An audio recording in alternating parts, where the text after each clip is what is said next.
Welcome students. आज हम conductance of electrolytic solution पढ़ेंगे, जिसमें हमारा पहला टॉपिक है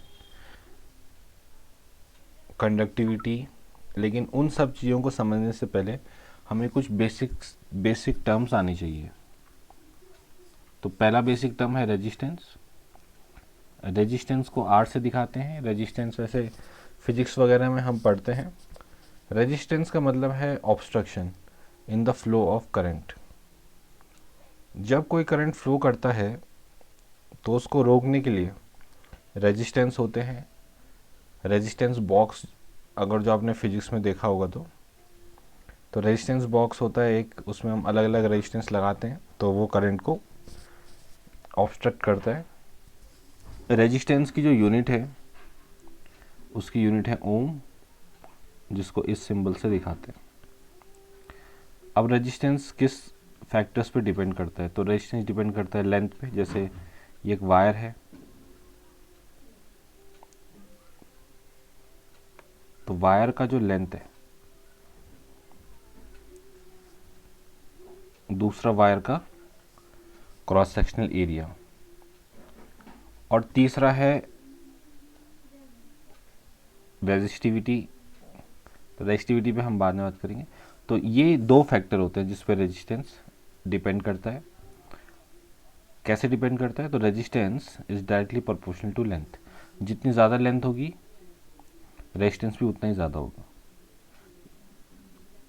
resistance is inversely proportional to area.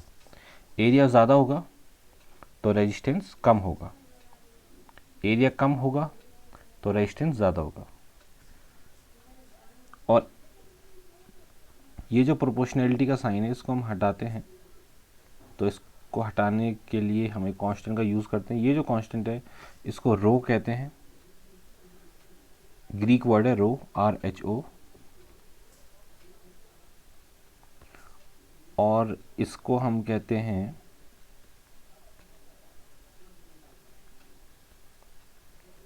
Resistivity.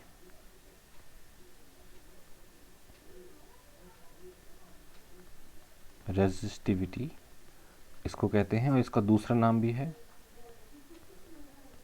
Specific resistance भी इसको कहते हैं।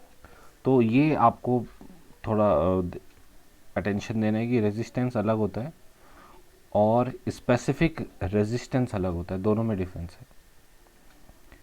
ठीक है, अब रेजिस्टेंस की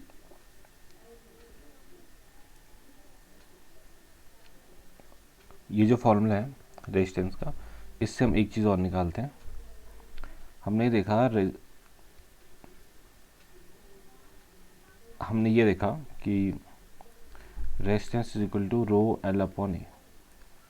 अब जो रो है वो है रेजिस्टिविटी, तो रेजिस्टिविटी का फॉर्मूला हो जाएगा RA अपॉन एल। ठीक है, अब इसकी यूनिट निकालते हैं कि इसकी यूनिट क्या होगी, स्पेसिफिक रेजिस्टेंस की यूनिट। तो रेजिस्टेंस की यूनिट है ओम, और एरिया की यूनिट होती है मीटर स्क्वायर या सेंटीमीटर स्क्वायर। लेंथ की यूनिट होती है मीटर। तो यहाँ हम देख सकते हैं ये मीटर से ये एक कैंसिल आउट हो जाएगा। तो हमारे पास ले दे के क्या बचता है? हमारे पास बचता है ओम मीटर।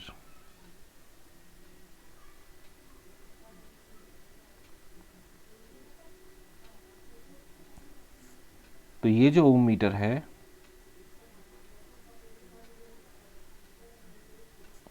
ये है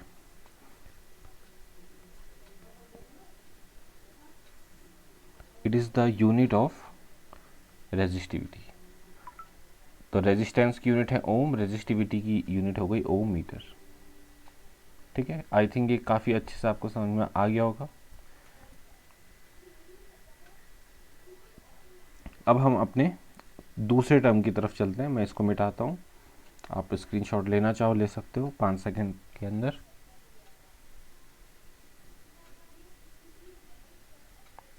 ठीक है,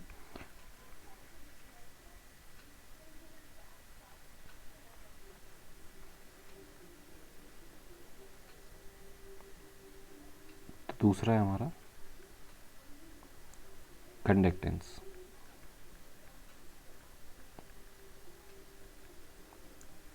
conductance it is the inverse of resistance। तो इसका फॉर्मूला है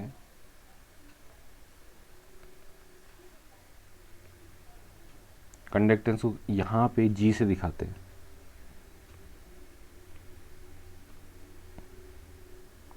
तो conductance is equal to 1/R।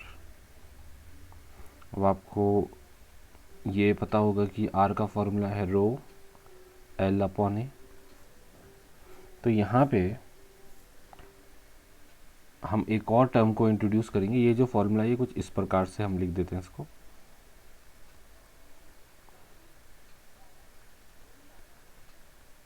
Row L/A। तो ये जो टर्म है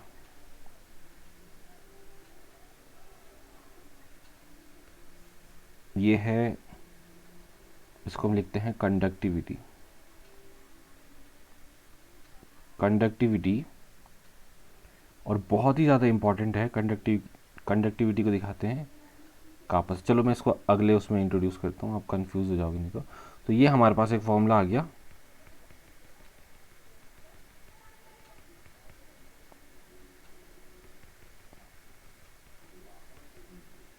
रो L/A। ठीक है, तो ये कंडक्टेंस का फॉर्मूला हो गया। अब इसकी हम यूनिट देखते हैं।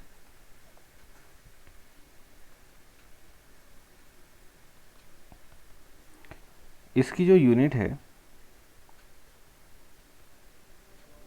अब रो की यूनिट आपको पता है। चलो पहले रेजिस्टेंस की यूनिट क्या है, ओम। तो इसकी पहली जो यूनिट है वो हो गई ओम इनवर्स। तो ये इसकी पहली यूनिट है। This is the first unit of conductance, ohm inverse. अब ये लोग क्या करते हैं, ओम इनवर्स मतलब ओम का उल्टा। तो OHM, इसका उल्टा करेंगे तो क्या हो जाएगा, मोह, MHO। ऐसे भी इसको लिखते हैं। ठीक, तो ओम इनवर्स को MHO मोह भी कहते हैं, और इसको ऐसे भी लिख सकते हैं, और ओम इनवर्स। ठीक है, इसको इसकी एक और यूनिट होती है, उसको कहते हैं साइमन, SIEMEN, साइमन्स। तो इसको हम कैपिटल S से डिनोट करते हैं। तो कंडक्टेंस की 3 यूनिट है हमारे पास, ओम इनवर्स, मोह और साइमन। तो है एक ही, लेकिन अलग अलग तरीके से इसको रिप्रेजेंट किया जाता है। तो ये नया टर्म आ गया कंडक्टेंस। अभी एक और टर्म हम पढ़ेंगे, वो है कंडक्टिविटी। तो तीसरा है कंडक्टिविटी। कंडक्टिविटी को डिनोट करते हैं K से, और इसको कहते हैं कापा। ओके, ये ग्रीक वर्ड है। तो कंडक्टिविटी को हम कहते हैं, ये जो इसको K से डिनोट करते हैं, और K हो गया kappa. This is a Greek word. अब कंडक्टिविटी का फॉर्मूला, इट इज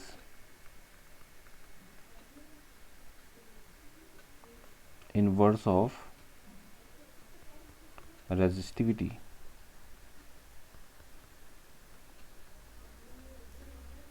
यानी कि कापा इज इक्वल टू 1/ρ। तो ये हमारे पास कंडक्टिविटी का फॉर्मूला आ गया।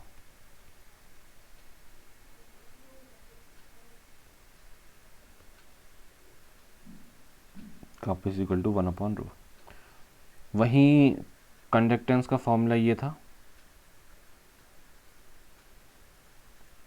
तो अब मैं सब कुछ मिटा देता हूँ, इन दोनों को छोड़ के।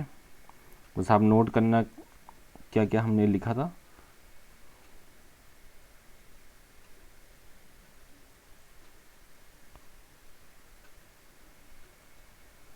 CBSE के कुछ रूल चेंज हुए हैं, पता चल गया होगा आपको।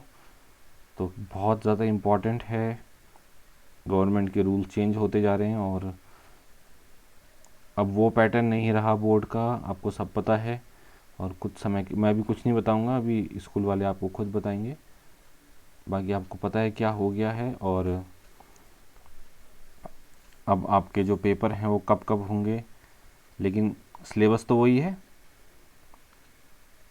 हाँ, ये अच्छी बात है कि जैसे हमने स्टार्टिंग में आपको कहा था कि सिलेबस कम होगा, तो सिलेबस कम हो गया है, ठीक है। तो हमने हर चैप्टर का कुछ कुछ पोर्शन छोड़ा था, तो वही हुआ, वो हट चुका है हमारे सिलेबस से पिछले साल की तरह, और हमारा सिलेबस काफ़ी अच्छा चल रहा है। तो अब आगे बढ़ते हैं। यहाँ पे